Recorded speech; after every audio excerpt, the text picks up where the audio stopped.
हाय बेचारी बहू। सरिता की शादी एक अच्छे परिवार में हुई है। उसका पति रोहन उसे बहुत प्यार करता है। घर में उसकी सास शांति और ननद मीनाक्षी भी है, जो सरिता के किसी काम में दखल अंदाजी नहीं करती। लेकिन फिर भी सरिता को ऐसा लगता है कि दुनिया की सबसे ज्यादा बेचारी बहू वही है और सबसे ज्यादा अत्याचार उसी पर हो रहा है। माँ जी, ये लीजिए आपकी चाय। अरे बहू, तूने इतनी ज्यादा चीनी क्यों डाल दी चाय में? हाय हाय माँ जी, मैंने तो उतनी ही मीठी बनाई है जितनी मीठी आपको पसंद है। माँ जी, आपको तो मेरे हाथ की चाय अच्छी ही नहीं लगती। जब देखो कुछ न कुछ कमी निकाल ही देती हो। अरे बहू, तू एक बात के पीछे ही पड़ जाती है। मैंने ऐसा कब कहा कि तू रोज चाय खराब बनाती है? सरिता अपने कमरे में चली जाती है और फोन उठाकर अपनी माँ से बात करती है। हेलो माँ, कैसी हो आप? क्या कर रही हो? मैं तो ठीक हूँ, पर तू बता, तेरा मूड कैसा है?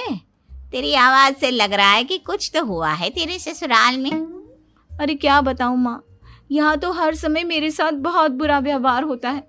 मैंने अपनी सास के लिए इतनी अच्छी चाय बनाई, लेकिन मेरी सास चाय पीते ही मुझे 4 बातें सुना दी। बेटी, तू इतनी छोटी छोटी बातों पर ध्यान ही क्यों देती हो? तुम्हारी सास ने कुछ बोल भी दिया तो क्या हो गया, वो बड़ी है ना तुझसे। माँ ने इतना समझाया, लेकिन इस बात का सरिता पर कोई असर नहीं हुआ। अपनी बेचारी बहू की छवि वो बदलना ही नहीं चाहती। अगली सुबह सब नाश्ते की टेबल पर बैठकर नाश्ता कर रहे थे, तभी सरिता ने अपने पति से कहा, सुनिए जी, मुझे ना आज बाजार से कुछ सामान लेकर आना है। आज आप ऑफिस से आने के बाद मुझे लेकर चलना ना। भाभी, मुझे भी कुछ किताबें खरीदनी है। आप दोनों जा ही रहे हो तो मेरी किताबें भी ले आना। लो, अभी तो बात ही की है बाजार जाने की, तो एक फरमाइश आ गई। माँ जी, आप भी बता दो कुछ, और हाँ, मोहल्ले वालों से भी बोल दो अगर वो कुछ मंगवाना चाहते हो तो। बेचारी मीनाक्षी अपना सा मुंह लेकर रह गई। ये सब देखकर रोहन से चुप नहीं रह गया और वो गुस्से में बोला, सरिता, क्या हो गया है तुम्हें? मीनाक्षी ने तो सिर्फ किताबों के लिए बोला है। तुम्हें मीनाक्षी से इस तरह से बात नहीं करनी चाहिए। माफी मांगो उससे अभी। क्या? मैं माफी मांगू? दिन भर आपके घर के काम करूं मैं, आपकी और आपके घर वालों की बातें सुनूं मैं, और अब माफी भी मैं मांगू? ऐसा कभी नहीं हो सकता। ये बोलकर सरिता वहां से चली जाती है। एक दिन उनकी पड़ोसन घर आती है। अरे सरिता, क्या कर रही है? और क्या करूंगी भाभी जी, बस घर का काम ही कर रही हूँ। आप बताओ कैसे आना हुआ? अरे मैं तो तुम्हारा हालचाल पूछने आई थी, लेकिन तुम तो बिजी लग रही हो। कोई बात नहीं, मैं बाद में आ जाऊंगी। और क्या करूं भाभी जी, जब से शादी होकर आई हूँ ना, बस काम ही कर रही हूँ। और इस घर में ना कोई मेरी कदर नहीं करता। पति है जो बस घर से ऑफिस, ऑफिस से घर। ननद को तो कॉलेज से फुर्सत नहीं। बची सास तो उनका सारा समय मेरी गलतियां निकालने में लग जाता है। अरे ये क्या कह रही हो सरिता? तुम्हारी सास तो पूरे मोहल्ले में तुम्हारी तारीफ करती फिरती है कि तुम बहुत अच्छी हो, पूरा घर तुम्ही ने संभाल रखा है। हाँ तो क्या हुआ, इसमें गलत क्या कहती है? सच्ची तो कहती है। मेरी मर्जी के बिना इस घर का पत्ता भी नहीं हिलता। शाम को जब रोहन घर आया तो उसने सबसे कहा, कल हम सबको मौसी जी के घर जाना है। उनकी बेटी की शादी है। सब अपनी अपनी पैकिंग कर लो, सुबह होते ही निकल जाएंगे। और सरिता, तुम कान खोलकर सुन लो, वहां जाकर किसी की बुराई भलाई शुरू मत कर देना, नहीं तो मुझसे बुरा कोई नहीं होगा। हाय हाय जी, आप तो ऐसे कह रहे हो जैसे मैं सुबह शाम सबकी बुराई करती फिरती हूँ। आज तक कोई कह नहीं सकता कि मैंने किसी की पीठ पीछे किसी के बारे में कोई बुरी बात बोली हो तो। अरे बस बहू, बात को और ज्यादा आगे मत बढ़ा। हमें सब पता है तो हमारे साथ क्या व्यवहार करती है। ये बात घर तक रखना, शादी में किसी को कुछ मत बोलना, नहीं तो सब कहेंगे कि शांति की बहू कितना बोलती है। हाँ हाँ, सब कुछ तो मैं ही बोलती हूँ ना। आप लोग तो हर समय फूलों की बारिश करते रहते हो मेरे ऊपर। सारी गलती मेरी है जो मैं इस घर में आई। सबका कितना ध्यान रखती हूँ, लेकिन फिर भी मेरी तो आप लोगों की नजर में कोई कदर ही नहीं है। अगली सुबह सब लोग मौसी जी के घर पर चले जाते हैं। वहां पर शादी का माहौल होता है, सब जगह चहल पहल होती है, बहुत सारे मेहमान आए हैं।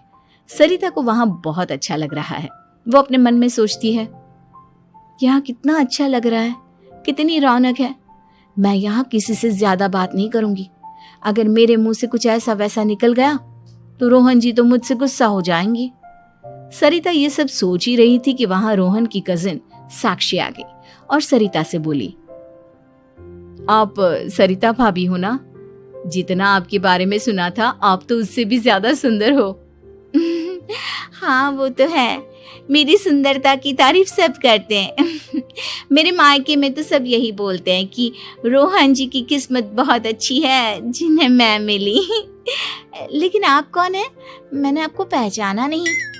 मैं रोहन भैया की कजिन हूँ। आपकी शादी पर नहीं आ पाई थी ना, इसलिए आप मुझसे मिली नहीं कभी। शांति मौसी और मीनाक्षी आपकी बहुत तारीफ करते हैं।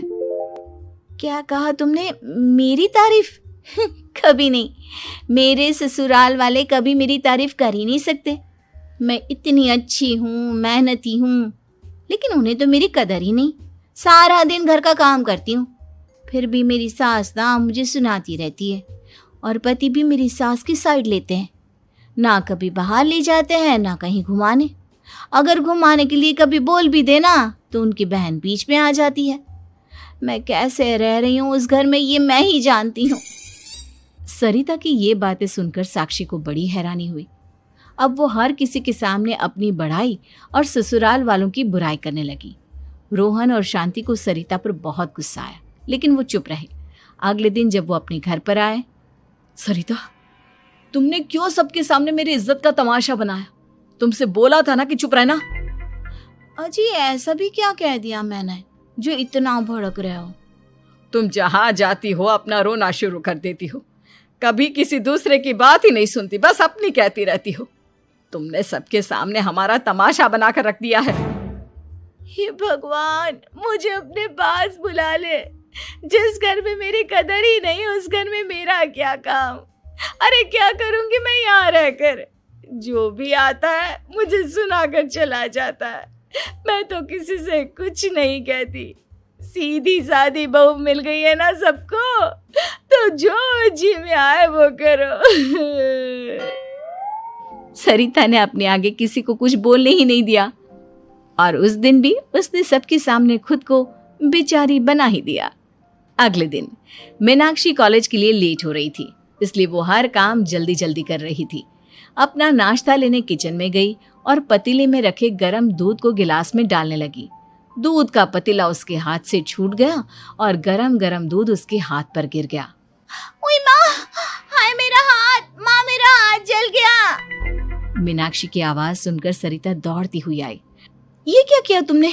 तुम्हें नाश्ता चाहिए था तो मुझसे बोल देती, मैं क्या मना करती थी? अब पता नहीं कितने दिन की मुसीबत पाल ली तुमने। सरिता मीनाक्षी को उसके कमरे में ले गई और उसका बहुत ख्याल रखा। उसका इस तरह से ख्याल रखना शांति और रोहन को थोड़ा अजीब लगा। माँ, सरिता के दिमाग का भी कुछ पता नहीं।